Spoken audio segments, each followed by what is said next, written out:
আপনারা বলেন তো এই বাজারে আজকে থেকে 10 বছর আগে কি এখানে জয়ন্তী বাজার ছিল? আসলে বাজার আছে, যাই বাজার না থাকলেও পাশের বাজার তো ছিল। 10 বছর আগে জয়ন্তী বাজারে যারা ক্রেতা বিক্রেতা, আপনারা আমরা বিজেপি করতে পারেন, কংগ্রেস করতে পারেন, সিপিএম করতে পারেন, যে কোনো দলের লোক করতে পারেন। আপনারা ভাবেন তো আজকে থেকে 10 বছর আগে একটু মনে করে দেখেন, সেদিনকার প্রধানমন্ত্রী নরেন্দ্র মোদী কি বলছিলেন, কি কথা বলছিল? জিনিসপত্রের দাম বাড়ছে বাড়ছে বাড়ছে, এই জিনিসপত্রের দাম কমানো যায়। পেট্রোল ডিজেলের দাম তখন ছিল ৫৫ টাকা, ৫২ টাকা, ৫৭ টাকা। এই রামদেব মহাসন্ন্যাসী উনি সহ নরেন্দ্র মোদী কইছিলেন তেলের দাম ৪০ টাকা হইতে পারে। ৪০ টাকা হওয়ার কথা। মনমোহন সিং কংগ্রেস সরকার, তৎকালীন ইউপিএ সরকার ১৭ টাকা ১৮ টাকা বিক্রি করতেছে। এখন দেখেন তো কত টাকা, কত টাকা এখন? ৯০ টাকা, ৯৫ টাকা, ৯৭ টাকা, ৯৮ টাকা, ১০০ টাকা, কোনোদিন জয়ন্তী বাজার হইতে ১১০ টাকা, ১০২ টাকাও হতে পারে। সরষের তেলের দাম কত ছিল? সরষের তেলের দাম কত ছিল জয়ন্তী বাজার তখন? ৫৫ টাকা, ৬০ টাকা ছিল। এখন কত? এখন ১৩০ টাকা, ১৪০ টাকা। কেরোসিন কত আসিল? কেরোসিন আসিল কত আসিল? ২০ টাকা, ২২ টাকা ছিল রেশন সুগে। আর এখন কেরোসিনের দাম কত? কত জয়ন্তী বাজারে? ৮০ টাকা না, ৯০ টাকা, ৮০ টাকা, মাঝখানে ১১০ টাকা পর্যন্ত হয়ে গেছে। আমরা গত কিছুদিন আগে, প্রায় মাস ২ আগে, আপনার ওই খালছাড়া গোবিন্দবাড়ি দিয়ে গেছিলাম সামনের দিকে, ১৪০ টাকা লিটার ছিল। ১৪০ টাকা লিটার ছিল। কোন দাম বাড়বে, কমার কথা? এটা দাম বাড়ছে তো বাড়ছে, বাড়ছে তো বাড়ছে, বাড়ছে তো বাড়ছে, নিয়ন্ত্রণহীনভাবে বাড়ছে। কেন বাড়তেছে? বাড়ার পিছনে কারণ কি? আমাদের দেশে বাড়ার কারণটা হইল এই যে তেলে রাজ্য সরকার ট্যাক্স নেয়, কেন্দ্র সরকার ট্যাক্স নেয়, দুই ট্যাক্সের ঠেলায় এমন জায়গায় যা পুচ্ছে এখন কে কত বেশি ট্যাক্স বাড়াইতে পারে। এই ট্যাক্সের ঠেলায় এখন যে তেলের দাম আসলে সত্যি ৫০ টাকা, ৫৫ টাকা হওয়ার কথা ছিল, এই তেল এখন ৯০ টাকা, ৯৫ টাকা। যে কেরোসিনের দাম সত্যি বাজারে, এই কেরোসিনের দাম ওই আপনার ৩০ টাকা, ৩৫ টাকা হওয়ার কথা ছিল, এটা ৮০ টাকা, ৯০ টাকা হয়েছে। এখন রাজ্য সরকার যদি ৬০ টাকা আপনার ৩০ টাকা ট্যাক্স নেয়, ওই কেন্দ্র সরকার ৩০ টাকা ৬০ ট্যাক্স নেয়, ৬০ টাকা ট্যাক্স হয়। আর আপনার কেরোসিনের দাম হইতেছে এখন ৮০ টাকা, ৬০ টাকা, আর কত ৭০, ৮০, ২০ টাকা তেলের দাম ট্যাক্স নিতেছে ৬০ টাকা। ফলে তেলের দাম বাড়তেছে। গরিব মানুষ, সাধারণ নিম্ন মধ্যবিত্ত পরিবারের হচ্ছে মানুষ, তারা জীবন বিপন্ন হয়ে পড়তেছে। এই অবস্থা কাটানো যাইতে পারে, এই অবস্থা কাটানো যাইতে পারে। এই অবস্থা কাটানোর জন্যই আমরা কইতেছিলাম যে না, নরেন্দ্র মোদীরে দেখছি ২০১৪ সালে আমরা দেখছিলাম, তখন অনেক ব্যক্তিবাদী কথাবার্তা কইয়া উনি সরকার আসছিলেন, ২ কোটি টাকা, ২ কোটি চাকরির ব্যবস্থা করবেন, ১৫ লক্ষ টাকা করে দিবেন, আশ্বাস দিবেন, মেক ইন ইন্ডিয়া করবেন, স্মার্ট সিটি করবেন, এই কত রকম রং চঙের কথাবার্তা কইয়া মানুষের ফুলাইয়া সেদিন সরকার আসছিলেন। আজকে দেখা গেছে আইতে হয়ে গেছে। এখন হিসাব করে রাখা দরকার হচ্ছে আমাদের, আসলে এইরকমভাবে চলতে থাকবে, এইভাবে চলতে পারে। তার জন্যই আজকে একটা দেশ উন্নতি বিচারটা কীভাবে করেন বলেন তো? একটা দেশ উন্নতি, এটার মাপকাঠিটা কি? আপনার পরিবারের যে উন্নতি হয়েছে এটার মাপকাঠিটা কি করতে দেখি। পরিবারের উন্নতি হয়েছে, এই জয়ন্তী বাজার এলাকার মানুষ উন্নতি হয়েছে, তার মাপকাঠিটা কিভাবে করবেন আপনি? জয়ন্তী বাজারের মাপকাঠিটা করবেন, প্রথম কি করবেন? প্রথম করবেন আপনার জয়ন্তী বাজার এলাকার মানুষজন, ভারতবর্ষের মানুষজন খাওয়ান যা খান, 2 বেলা 2 মুঠো ভাত ভালো করে খাইতে পারেন কিনা, এটা প্রথম বিচার। পরিবারের যদি উন্নতি বিচার করতে হয় তাইলে পরে দেখেন, আপনি যদি বিচার করে দেখেন ভারতবর্ষে এখন ওই গত কিছুদিন আগে একটা হাঙ্গার ইন্ডেক্স, এটাকে দেশের মানুষ কোন দেশে কি র্যাঙ্ক, কোন দেশে কত স্থান কত নাম্বার আছে তার একটা হিসাব বাইর করছিল। দেখা গেছে ভারতবর্ষ 126টা দেশের মধ্যে পৃথিবীর 126টা দেশে এটা হিসাব করে দেখা গেছে ভারতবর্ষ হইছে 113 নাম্বার, বাংলাদেশ হলো 96 নাম্বার, আমরা হইলাম 113 নাম্বার। তাইলে কি আমরা ভালো আছি? সে কংগ্রেস করতে পারে, বিজেপি করতে পারে, সিপিএম করতে পারে, যে কোনো করতে পারে। এই যদি অবস্থা হয় আমরা কি ভালো আছি? একটা দেশের উন্নতি কি করে বুঝবেন? এই জয়ন্তী বাজার এলাকার মানুষজন বড় বড় পয়সা টাকা পয়সা আছে, কি করে বুঝবো আমি? এটা বোঝনের উপায় আছে। বোঝনের উপায় হইল কি জানেন? টাকার মূল্য। টাকার মূল্য এটা আমাদের দেশে কোন দেশে কত টাকার মূল্য এটা বিচার করে একটা দেশ উন্নতি হয়েছে না পিছিয়ে আছে না এগিয়ে আছে, এটা বিচার করা একটা মাপকাঠি। দেখা গেছে আপনারা দেখবেন এখনো সোশ্যাল মিডিয়ার মধ্যে খুলে বাড়ি দিলে বাড়িয়ে করবো। পৃথিবীতে মানে টাকার মূল্য নির্ধারণ হয় ডলার দিয়ে। $1 দাম 2014 সালে $1 দাম আসছিল 48 টাকা 50 টাকা, আর এখন $1 দাম আপনার আমেরিকার 1 টাকা এখন ভারতবর্ষের 84 টাকা 85 টাকা, 84 টাকা 85 টাকা। বাংলাদেশে আজকে থেকে 15 বছর 20 বছর আগে ইন্ডিয়ার টাকা 50 টাকা দিলে বাংলাদেশ থেকে 100 টাকা পাওয়া যেত, আর এখন বাংলাদেশের 100 টাকা আমাদের 100 টাকা, ওই 1-2 টাকা হেরফের। তাইলে কি দেশ উন্নতি হয়েছে? আপনি বুকের থাপড়ায় পেতে পারবেন বিজেপি করেন কংগ্রেস করেন, বুকের থাপড়ায় পেতে পারবেন যে না আমাদের ভারতবর্ষ উন্নতি হয়েছে? এই যে জিনিসপত্রের দামটা একটা বেশি হইতেছে কি লাগে?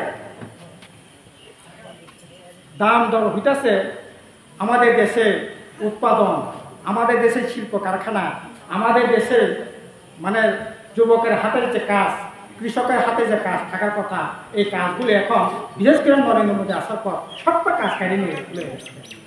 জয়ন্তী বাজার এলাকায়, আমবাসা এলাকায়, হালেমা বাজার এলাকায় আজকে থেকে 15 বছর 20 বছর আগে তুলা বিক্রি হইতো বাজারে, পাট হইতো, তিল হইতো, শস্য হইতো, তামাকের পাতা হইতো। এখন জয়ন্তী বাজার এলাকার মানুষজন তামাক চাষ করে না, শস্য চাষ করে না, আপনার কি বলেন ওই তুলা চাষ করে না, তিল চাষ করে না, করেন আপনারা? 20-25 বছর আগে আমাদের বাপ দাদারা, দাদুরা, বাবারা যখন কৃষক ছিলেন তখন ওনারা করতেন এগুলি। আর তুলা চাষ করে কি হয় জানেন? তুলা চাষ করলে কৃষক তুলা বিক্রি করে তুলা সে চাষ করব, কাম করব, তুলা বাজারে উঠলে পরে এই তুলা থেকে আপনার সুতা ভাই করব, শিল্প সেখানে হইব, কারখানা হইব, এখানে শ্রমিক কাজ হইব। ওই তুলা থেকে যখন সুতা বাইর হয় এটা কাপড় হইব, কাপড় হইয়া পড়ো ওইখানে আবার শ্রমিক কারখানা হইব, শ্রমিক সেখানে কাজ করব। এই করতে করতে করতে করতে এই আপনি এখানে জয়ন্তী বাজারে তুলা করছেন, এই তুলা থেকে 1 কেজি তুলা থেকে অন্তর্পক্ষে দেখবেন যে 100 কেজি তুলা থেকে অন্তর্পক্ষে দেখবেন যে 50 জন শ্রমিক সেখানে কাজ করা শুরু হলো। প্রথম তুলা, সুতা, কাপড় থেকে এই দর্জি কাপড় জামা প্যান্ট বানানোর কাছ থেকে আরম্ভ করে সেরকম ভাবে হইতো। এখন নরেন্দ্র মোদী কি করছে জানেন? তুলা চাষ করে না, কৃষকরা অলস হয়ে গেছে গিয়া তামাক চাষ করে না, শস্য চাষ করে না, কেন করে না? এখন নরেন্দ্র মোদী ঠিক করছে আমি আমার শিল্পপতিদের দিয়া সমস্ত কৃষি বাইরে থেকে আইনা আমি শিল্পপতিদের সাহায্য করব, প্রয়োজন হলে পরে তাদের টাকা দিব, তাদের ভর্তিকে দিব। ফলে কি দেখা গেছে, আমেরিকার, অস্ট্রেলিয়ার সরষা করে, পাট করে, তুলা করে, তাদের সাথে তুলনা করে বিচার করলে পরে আমাদের এখানে কৃষক আর সেই দাম দিয়ে বিক্রি করলে পোষায় না। ফলে মানে মহাজনরা ভালো দাম কিনে না, কৃষকেরও লাভ হয় না। ফলে আস্তে আস্তে আস্তে আস্তে আপনারা তুলা চাষ ছেড়ে দিচ্ছেন, শস্য চাষ ছেড়ে দিচ্ছেন, আপনারা কি বলেন এই যে পাট চাষ করা ছেড়ে দিচ্ছেন। এইভাবে কৃষক এখন মানে মরার একটা উপক্রম হয়ে গেছে, কাজ নাই। 100টা জিনিসের মধ্যে 73% জিনিস এখন বিদেশ থেকে আইতেছে, আর আমার দেশে থেকে উৎপাদিত পণ্য মাত্র 27%। এটা বিভিন্ন দেশে, পৃথিবীর বিভিন্ন দেশে যায়। আর বিভিন্ন দেশ থেকে 100টার মধ্যে 73% আমার দেশের মধ্যে আইতেছে। আপনাদের এলাকাতে রাবার চাষ হয়? হ্যাঁ, রাবার চাষ হয়। আপনাদের মনে আছে 2013 সালে 14 সালে রাবার এখানে করেন না, লোক আসেনি। তখন রাবার কত ছিল জানেন? 240 টাকা, 230 টাকা, 260 টাকা পর্যন্ত কেজিতে বিক্রি হয়েছিল। আজকে রাবারের দাম কি লাগে কম? রাবারের কি লাগে কম? তবে এবার কিছুটা বাড়ছে, 130 টাকা, 135 টাকা হয়েছে। 90 টাকা, 80 টাকা, 100 টাকা রাবার। কি লাগে? নরেন্দ্র মোদী আসার পরে 2015 সালে একটা চুক্তি করছে, এটাকে বলে আসিয়ান চুক্তি। চুক্তির ফলে চীন থেকে, ইন্দোনেশিয়া থেকে, মালয়েশিয়া থেকে রাবার, তাদের এখান থেকে রাবার আইলে ট্যাক্স নেয় না।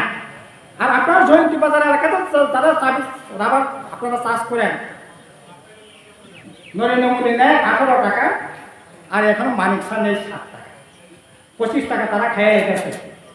আপনি করতেছেন চাষ, আর ওরা ট্যাক্স নিয়ে এই রাবার মানে যে লভ্যাংশ, যেটা লাভ হওয়ার কথা ছিল, এই লাভের অংশ নরেন্দ্র মোদী খাইতেছে 100 টাকা, যেটা 18 টাকা, আর মানিক শাহ এখন খাইতেছে 100 টাকা, 25 টাকা। ফলে ওই যে ট্যাক্স মালয়েশিয়া থেকে আইতেছে, তাদের ট্যাক্স নেয় না, আপনার কাছ থেকে ট্যাক্স নিতেছে। ফলে এই কম্পিটিশনের মধ্যে আপনার রাবার মার্কেটে সেরকমভাবে বিক্রি করে আপনি লাভ হতেছেন।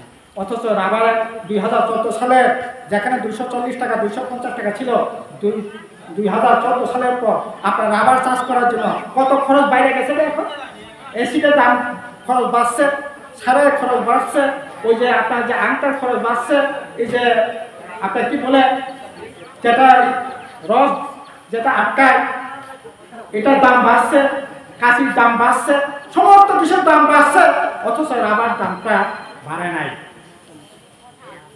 এই বড় লোকদের সাহায্য করে দেওয়ার ফলে মানে এই অবস্থা। তার জন্য আমরা বলতেছি এই অবস্থার পরিবর্তন ঘটানো দরকার।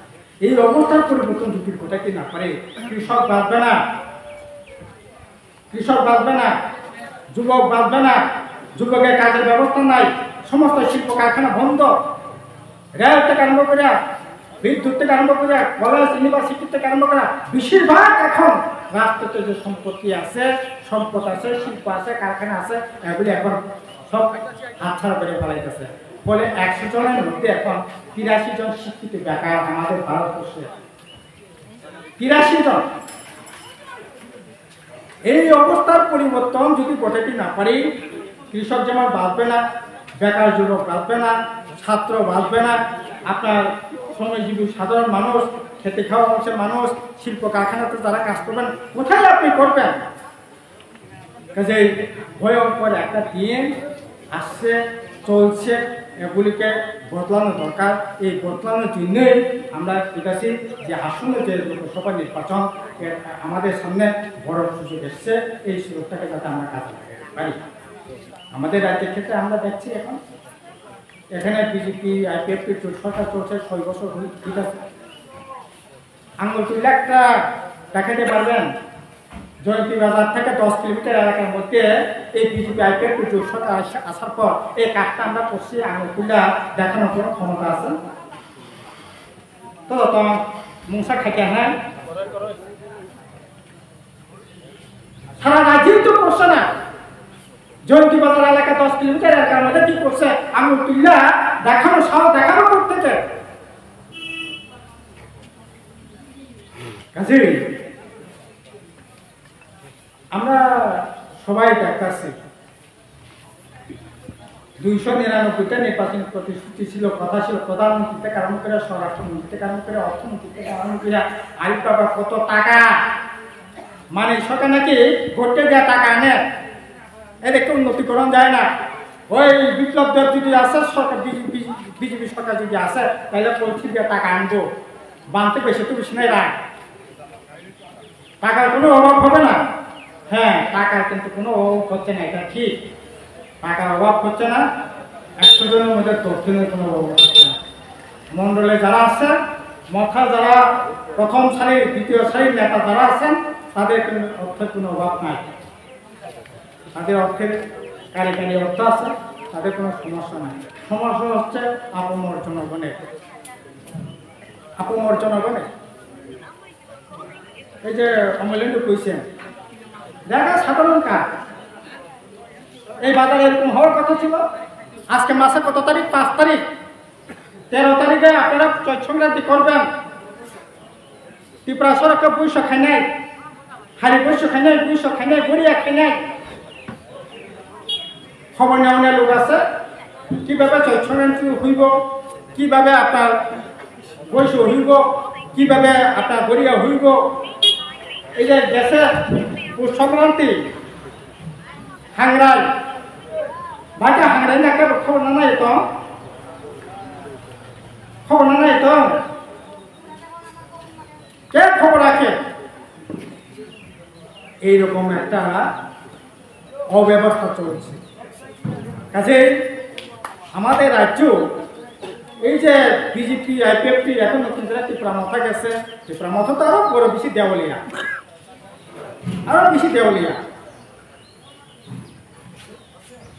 তাম খেলে টকা পাই দিছি মুংসা সামুংক্রে রাংক্রে হামনালেও যা ফ্যামিলির উপর নিজেরা রুটি ফুটি চালাইও এই তো কাজ কাজে তাকরা বুকরা বলতা খেলে বেড়ে দফা জাতি হা নে কপি চালাইয়া বুবগরা মুংসা খানে তাবুন লোক খানা বলে তাম খাইকে তাবুন খানা বলে সবচেয়ে বেশি বড় যে চরম সত্র বিজেপি ববাইসা তাবু করেন মাইয়ে বিনে পারস দায়িত্ব লাঙ্গে কাজে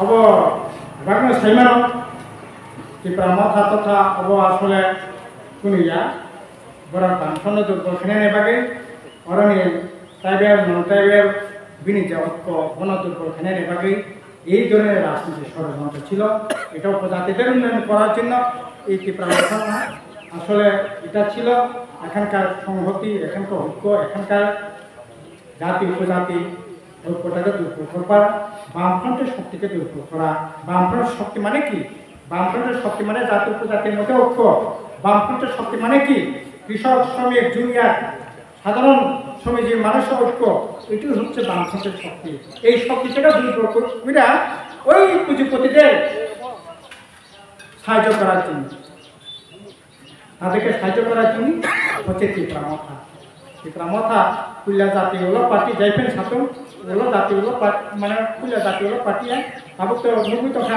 কুল্লা পরিবার ওলা জাতি তারপর খাই 19 টাকা পরিষ্কার রাখা হবে